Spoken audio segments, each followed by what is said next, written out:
Hello and welcome. I'm Leigh-Ann Gerrans and you're watching W News, broadcasting live from the Al Arabiya studios. These are our top stories. President Trump and the First Lady are given a ceremonial welcome to Windsor Castle by the British royal family as a state visit gets underway. Meanwhile, Israel opens a temporary route for residents to flee Gaza City as it continues its ground offensive, and aid groups call for stronger efforts to stop it. And the prime suspect in the disappearance of Madeleine McCann is released from prison in Germany.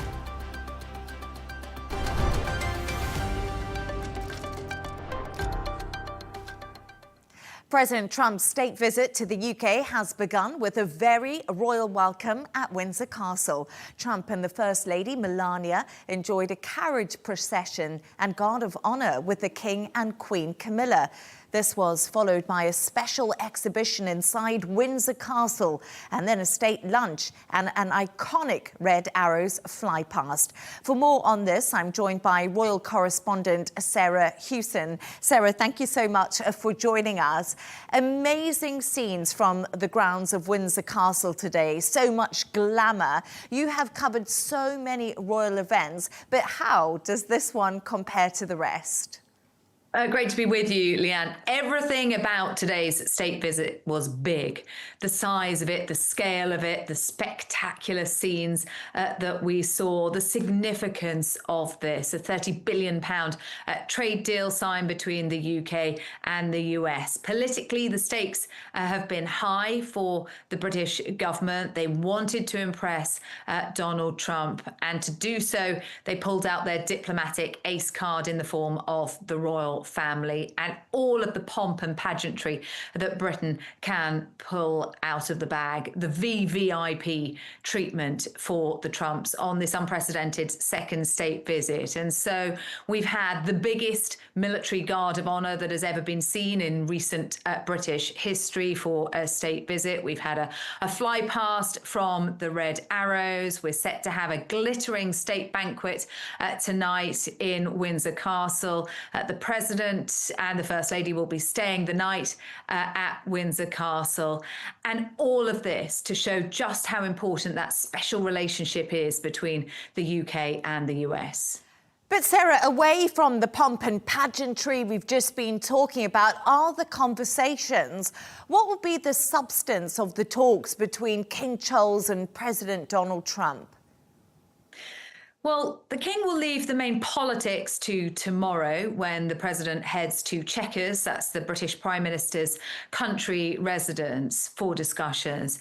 But of course, there are some major geopolitical issues that both are very interested in, and the King will have wanted to discuss the situation in Ukraine, also in the Middle East with him. There's also a real rapport between these two men, so the less formal conversations are the ones you'd really like to be a fly on the wall for. We saw a jokey moment between the two of them, with the King making the President chuckle when he warned him to watch the sword as they inspected the Guard of Honour and inspected the troops outside at Windsor Castle.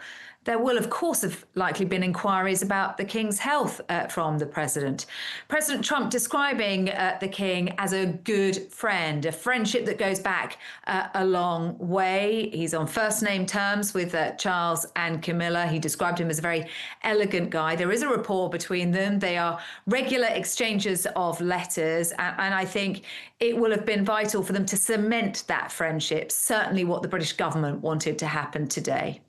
And Sarah, what's interesting about this state visit is that Trumps will be spending the whole afternoon at Windsor Castle.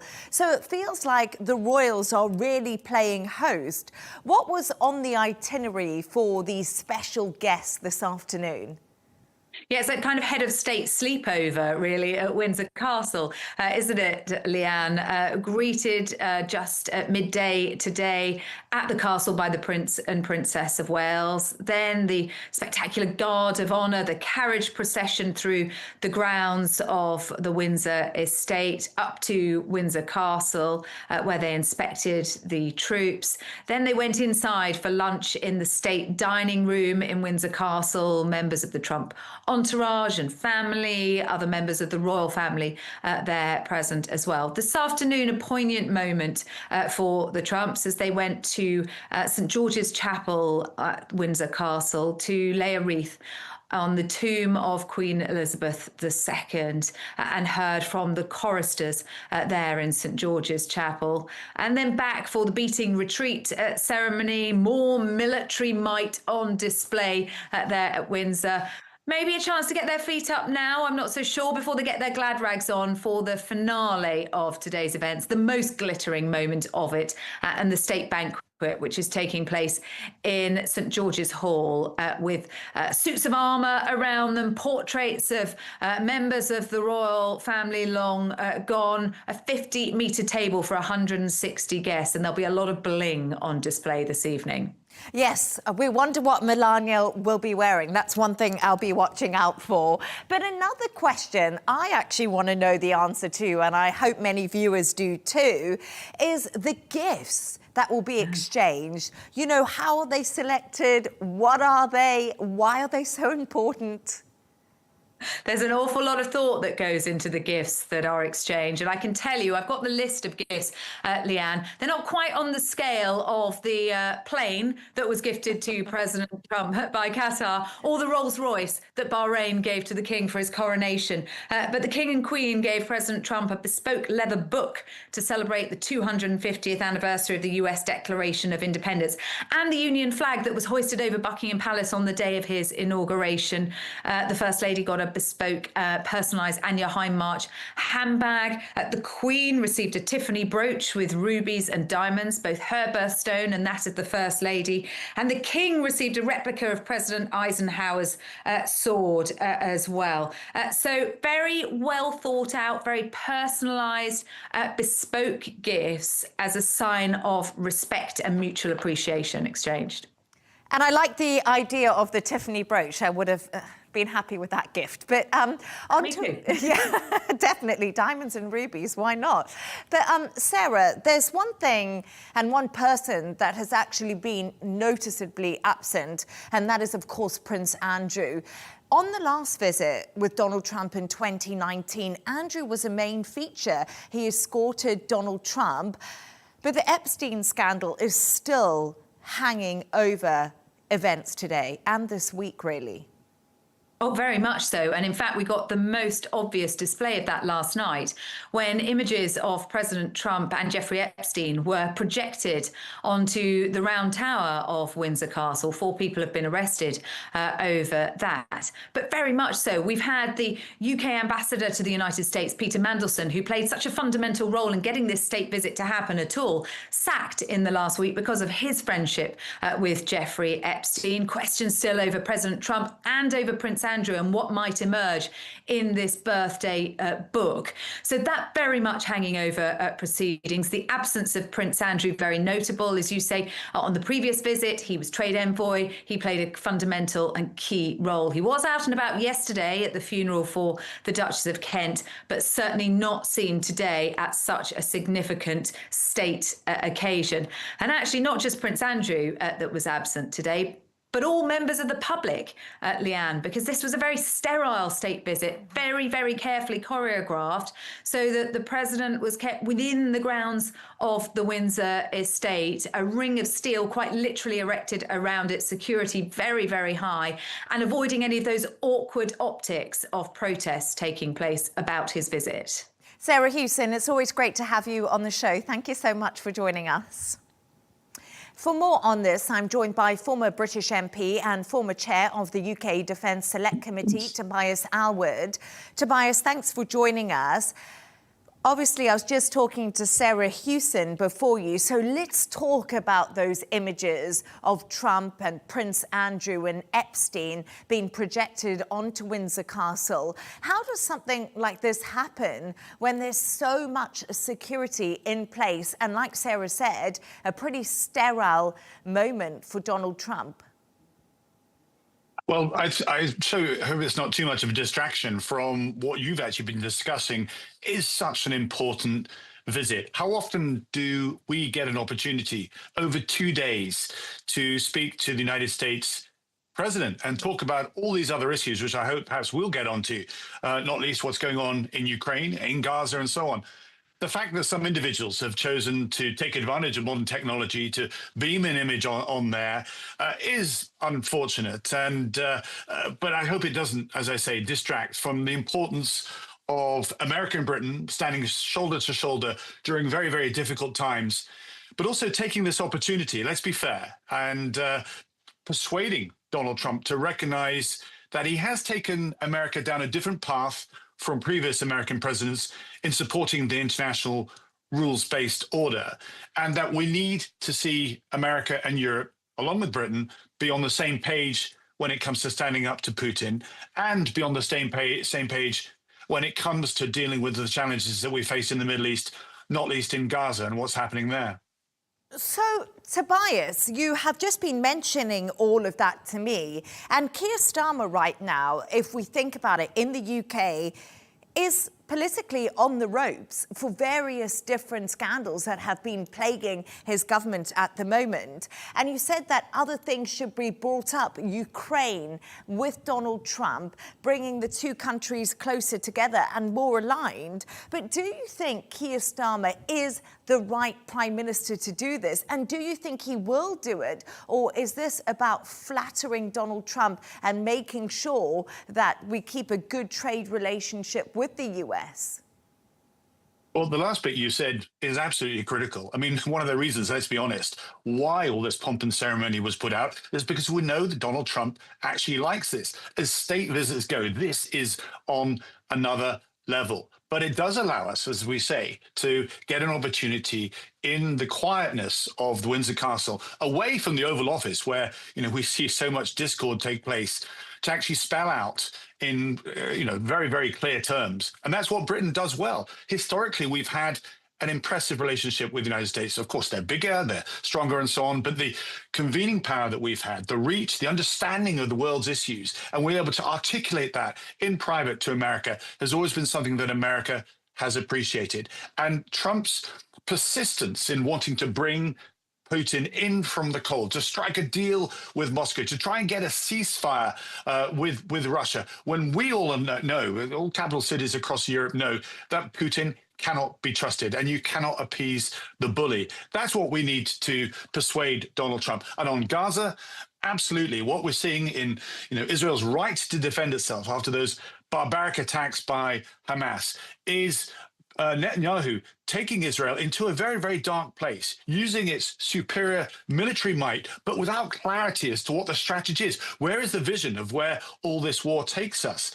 And it's led to some horrific pictures coming out of Gaza. And if there's any individual that can persuade Netanyahu of what he's doing is wrong, then it is President Trump. And these are the important discussions that will take place, not today, but at Chequers tomorrow.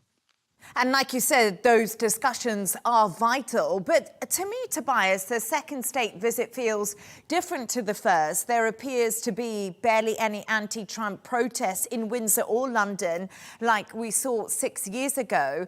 Do you think this highlights the change in attitude towards President Donald Trump and what his MAGA movement stands for, especially in the UK? We see Reform leading in the polls. We know Nigel Farage and Donald Trump are very close friends.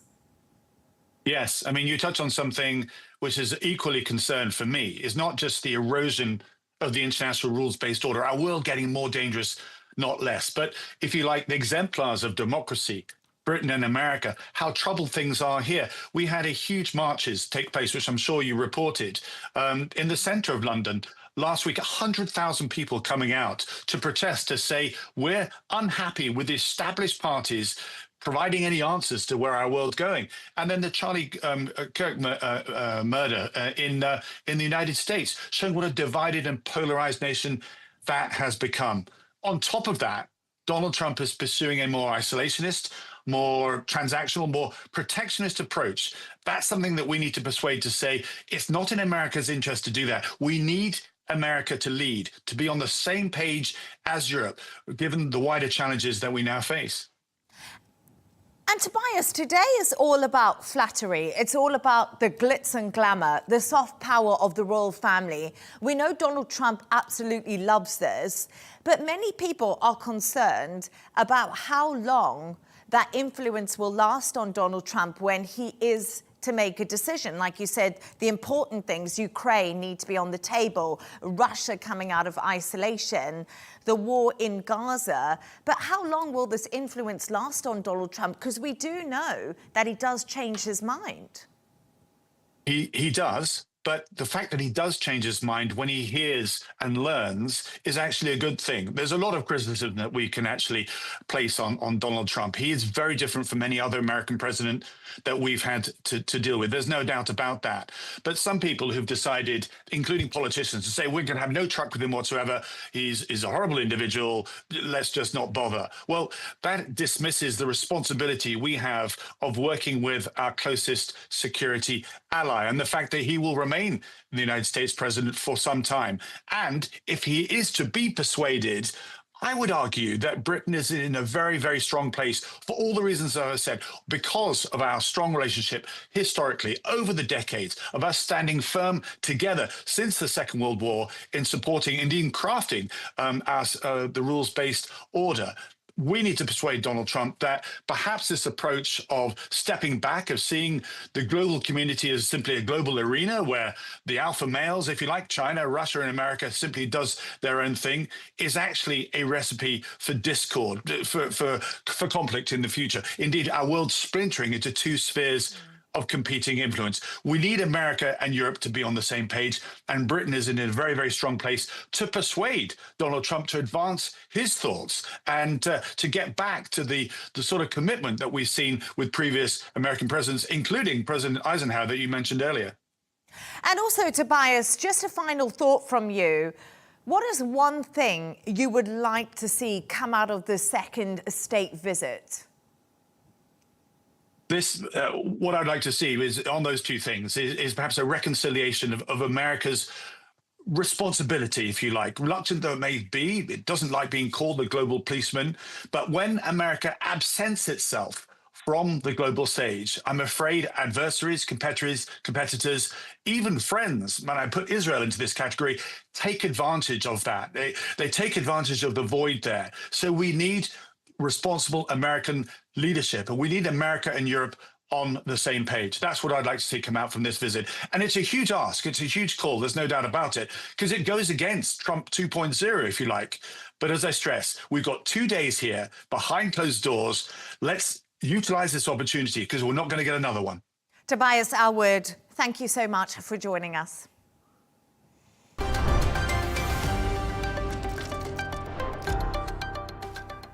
Now, thousands of families are scrambling to escape Gaza City as Israel pushes ahead with a major ground assault. Israel says it's aiming to free its hostages and defeat up to 3,000 Hamas fighters, and says it will open a temporary new route for those people to flee. But its offensive is facing global condemnation, with aid groups calling for stronger efforts to stop it. For more on this, I'm joined by Nomi Bar Yaakov, international peace negotiator and fellow at the Geneva Center for Security Policy. It's a pleasure to have you on the show. Thank you so much for your time. Thank you very much, Leigh-Ann, for having me on your show. Absolute pleasure. You've had decades of experience in conflict management. How confident are you that ceasefire negotiations between Hamas and Israel can get back on track? Well, unfortunately, I'm not very optimistic at the moment. I think it really all depends on what US President Donald Trump is willing to do. And I think, if he picks up the phone to Prime Minister Benjamin Netanyahu of Israel and says this has to stop, it'll stop. I mean, twice before we have seen that Trump had managed to get to a ceasefire, once in Gaza and once in Iran. Both times Netanyahu did not want to stop the war, but he had no choice. Israel is existentially dependent on the United States, and he holds all the cards, to use his own language. Coupled with that, I think I think he's in great debt to the Emir of Qatar, he being Donald Trump, of course. And I think, yes, he made one phone call to him, but he needs to make another phone call, a concrete one, and say, okay, very sorry about what happened, but now we need to get to a deal. And what do you suggest? And they hammer out a deal, and then they impose it on both sides. But I don't see it happening. This is what I would like to see happening, and I'd like to stress that. I don't live in dreamland. But I am, as you say, with decades of experience in negotiations, we know at what stage we're in a crisis, and we're in a very serious crisis at the moment. No one is stopping Netanyahu, not even his own chief of staff, not only his own chief of internal security and Mossad. All of the security establishment, including the army, were against this invasion of Gaza, but they're following orders. They aired their concern, they aired their objection, but he's the prime minister and he has a very, very extreme messianic government, and we are where we're at, and it's a disaster. And yesterday, the UN Commission said Israel is committing genocide in Gaza. They released a report. Israel has strongly rejected the findings in this report and accuses the UN of being biased. How relevant is the United Nations now in this conflict? Well, I think we're seeing, as our previous speaker, Tobias Ellwood, said, we're seeing an erosion of the rules-based international order, and we need to get it back on track. And we're waiting for the International Court of Justice, the ICJ, to rule on the South African genocide case, for which many other states have since joined. That is really the top UN body. The commission that gave its opinion, 72-page opinion yesterday, is not considered by Israel a serious commission. So I don't think Israel is going to take any notice of it, but I do think the rest of the world will. The question really is, yet again, who is going to do something about it? Who is going to stop the war in Gaza? And I stress again, the cards really are with US President Donald Trump. And the question is, who's going to whisper in his ear and tell him that he will lose all credibility if he continues to support it? But I think this is the big question, and I'm sure a lot of the viewers will be wanting to know the answer to this. Why is Donald Trump not stopping Netanyahu? Well, that is an excellent question, and I don't actually know the answer to that. I think that he was persuaded by Netanyahu that Hamas has to be, quote, unquote, eliminated, and I think that he believes that this is the way to go forward, and that is why I think he probably green-lighted the attack on Doha, and that is why he has green-lighted the attack on Gaza. The current one on Gaza City. It's very clear because Marco Rubio, who was in Israel just on the eve of the attack, made it very clear that the attack has US support. So the question really is, who is advising US President Donald Trump on this? And whoever it is really, has to think and rethink. The problem is with millionaires and billionaires running the world who don't really understand the politics. It's a very, very dangerous position to be in. And I really am fearful that the world isn't necessarily led by proper leaders who understand international politics, but rather by those who have economic interests and economic interests alone. But I just want to talk about Hamas for a minute too, because Hamas have not surrendered. They've not given Israel back the hostages. This ground offensive in Gaza is entering its second day. 65,000 people have died. Is there any way or anyone who can convince Hamas to give up the hostages and come to a deal too? Well, I think Hamas is tuned into Qatar, and that's why I reiterate my initial suggestion. I strongly suggest that U.S. President Donald Trump pick up the phone and speak to Sheikh Tamim the Emir of Qatar, Sheikh Tamim bin Abdulrahman Al Thani, because they are the ones that have the respective leverage. And if they can agree between them an end of war, a ceasefire, a flooding of aid into the Gaza Strip and the release of the hostages, then they can impose it on both sides. Yes, true, they're mediators, but mediators also have leverage. Certainly the US has leverage over Israel, and certainly Hamas have leverage over Qatar has leverage over Hamas. So, that's where it's, and they're not going to surrender and release the hostages and give up arms without guarantees. So the question really is to be realistic about this and work out what is feasible and how are they going to end the war. They're going to fight to the bitter end unless a deal is reached. And the deal really is at present up to those two leaders. And next week at the UN General Assembly, which is happening in New York, the UK, France, Australia and Canada are due to recognise a Palestinian state. What difference will this make, or is this just largely symbolic?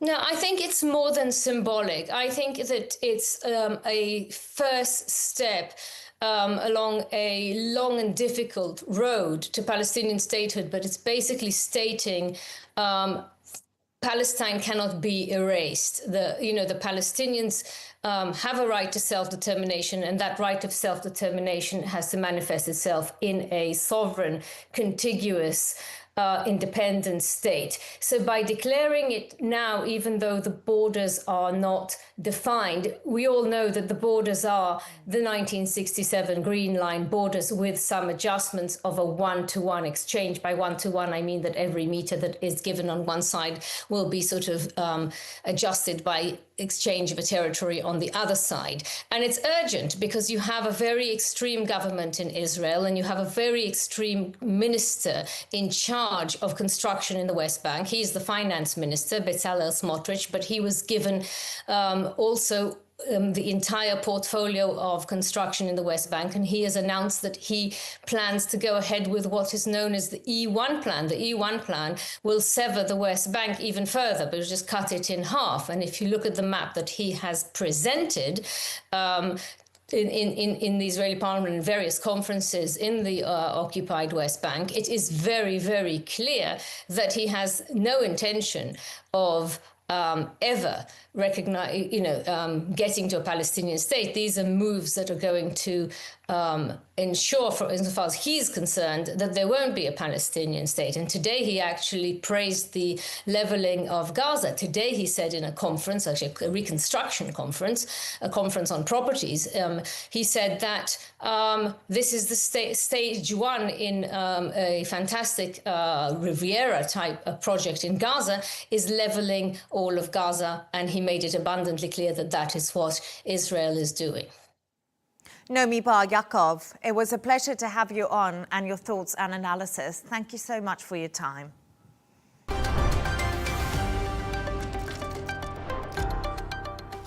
China's youth unemployment rate hit almost 19% in August. That's the highest it's been since December 2023, when Beijing said it would no longer include those still in education. Critics at the time said the adjustment would artificially lower the rate of unemployment. But despite that, the numbers are climbing. Camille Nedelec is in Hong Kong with more on this story.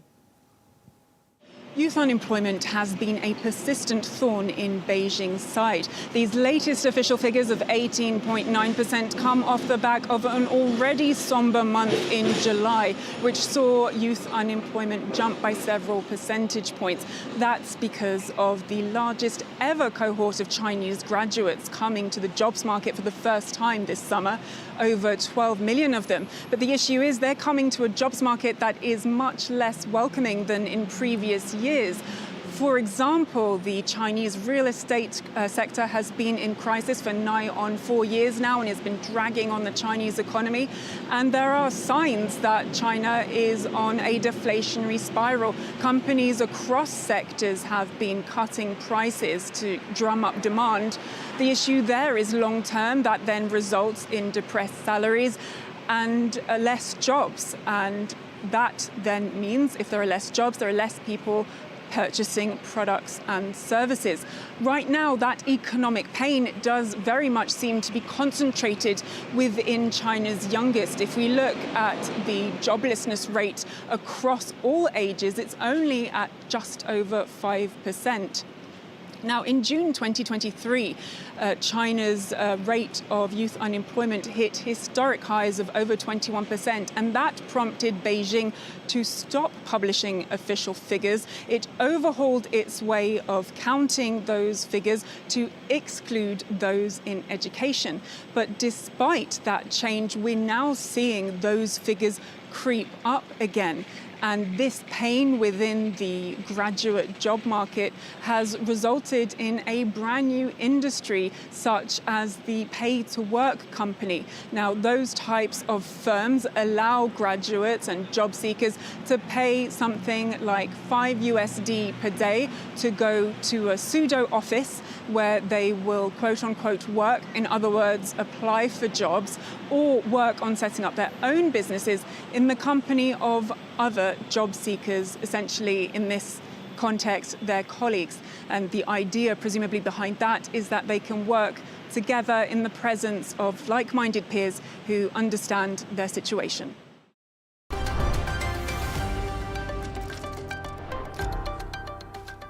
The main suspect in one of the most high-profile unsolved missing person cases in the world has been released from prison. Christian Bruckner was freed from a German prison earlier this morning, where he's been serving a sentence after being convicted of raping a 72-year-old American woman in Portugal back in 2005. However, the German national remains a prime suspect in the disappearance of Madeleine McCann, who did vanish in Portugal in 2007. For more on this, we can now speak to senior reporter for the Daily Mail, Nick Pisa. Nick, it's an absolute pleasure to have you on the show. First of all, can you explain to us why Bruckner was released from prison today? Good evening. Well, in essence, he was jailed in 2019 for the rape of that American woman, as you mentioned, which took place in 2005. He was sentenced to 7 years in jail, and as such, that term had expired, and he was able to be released from jail today. Technically, he was actually supposed to serve another 3 months and not be released until January of next year because he had outstanding fines to pay. But a few weeks ago, it transpired that a former police officer, in fact, who had been involved in the case, in the German aspect of the case, investigating Christian Bruckner, had paid off that 1,100 euro fine for him, which shortened the length of time that he had to serve in prison. And he was able to be driven out of prison today around about 9 o'clock this morning local time in what I must say were quite chaotic scenes. So chaotic scenes there, but turning to Madeleine McCann's disappearance, he's still a prime suspect, but that is according to German police. What evidence do they have for this? Because as you said this morning, he's been released from prison. Yes, well, in essence, let's go back a bit. In June 2020, and I was there for that press conference, the German police, to a fanfare that went worldwide, they came out and said, and the German prosecutors came out and said, Christian Bruckner is the prime suspect, is the only suspect, is the person that we believe responsible for the abduction and murder of Madeleine McCann. Quite an astonishing statement to make, and yet 5 years have passed since that statement was made by the German prosecutors, and no charges have been made against Christian Bruckner. He remains in their field of vision, if you like, or their target, mainly because of circumstantial evidence, because we know that he was working in Praia da Luz at the time when Madeleine disappeared. We know that mobile phone data puts him close to the hotel where she disappeared from in May 2007. He also fits the profile because he has several convictions for child sex abuse, And we also know that a Supergrass came forward a year or so later to say that he'd had a conversation with Christian Bruckner in 2008, a year after Madeleine vanished, in which he had told him that it was that Madeleine didn't scream when she was taken, which obviously automatically pricked up the ears of the German and British authorities when he eventually rang in this tip a few years later. And Nick, if we talk about the British police, they say he's still a suspect in their missing persons case. Earlier this week, the Met Police announced that he actually refused a request to interview him, but he didn't have to be interviewed. What more do we know about this?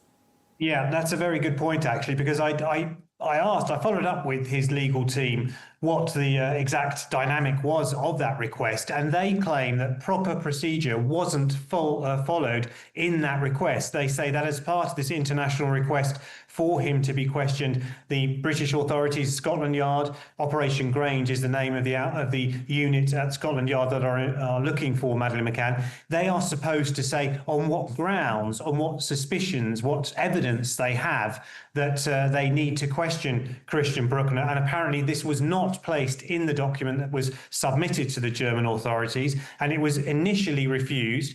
It was then went to a German court and an appeal was made by Scotland Yard, and again it was refused. I have actually been back to Scotland Yard to put this version of events to them, and they insist that they followed all proper procedures and they've had no complaints at all from the German authorities. So a bit of a war of words between both the Germans and the German prosecutors, between the German defence team of Christian Bruckner and the authorities in the UK.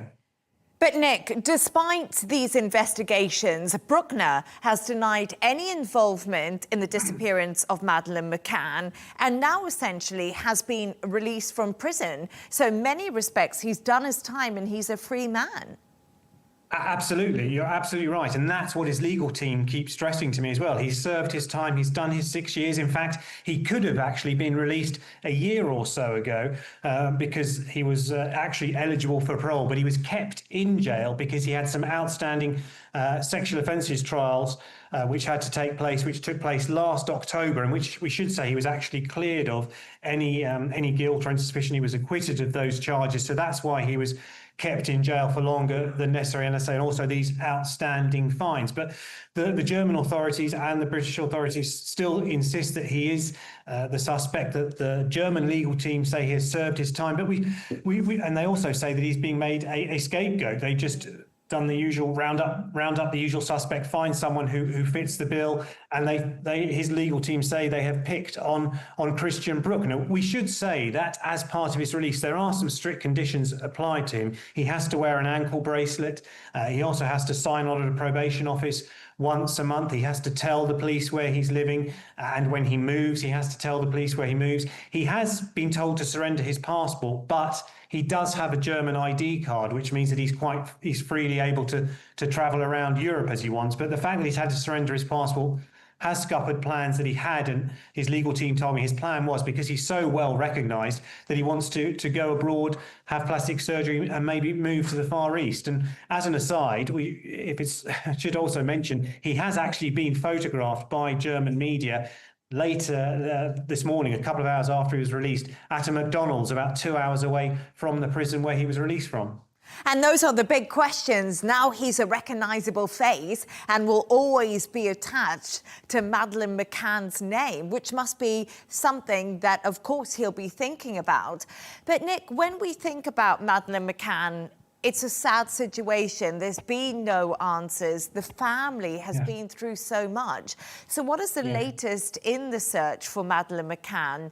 And have we heard from her parents at all? Well, her parents have kept a very low profile in the last few years. They basically have a Finding Madeleine website on social media, on Facebook, and they put every year on the anniversary of Madeleine's disappearance, they always put a note up, a message of hope and support, saying that she is still in their thoughts, and they are thinking about her all the time, and they hope that one day they will be reunited. We should also say that they are keeping a low profile as well, because there is a trial upcoming in the UK next month in Leicester involving a Polish woman and a British woman, who are both accused allegedly of stalking the McCanns. They are said to have turned up at the McCann's house and have made phone calls to the McCanns because the Polish woman claims to be her daughter. And as such, the McCanns are going to be giving evidence against these two women in that court trial. So I think that's probably why they're keeping a low profile at the moment as well. But as you say there, the thoughts of everyone who have children as well. The poor parents, here we are almost 20 years later with still no clarity and no closure in sight really as to what happened to their daughter. The German authorities say they are going to carry on investigating the case. The British authorities say they're going to do the same. We do know that there have been searches in Portugal in the last 2 or 3 years at various sites in Portugal, but absolutely nothing was found. So it remains to be seen what actual evidence they do have against Christian Bruckner. Nick Pisa, thank you so much for joining us and for your insights.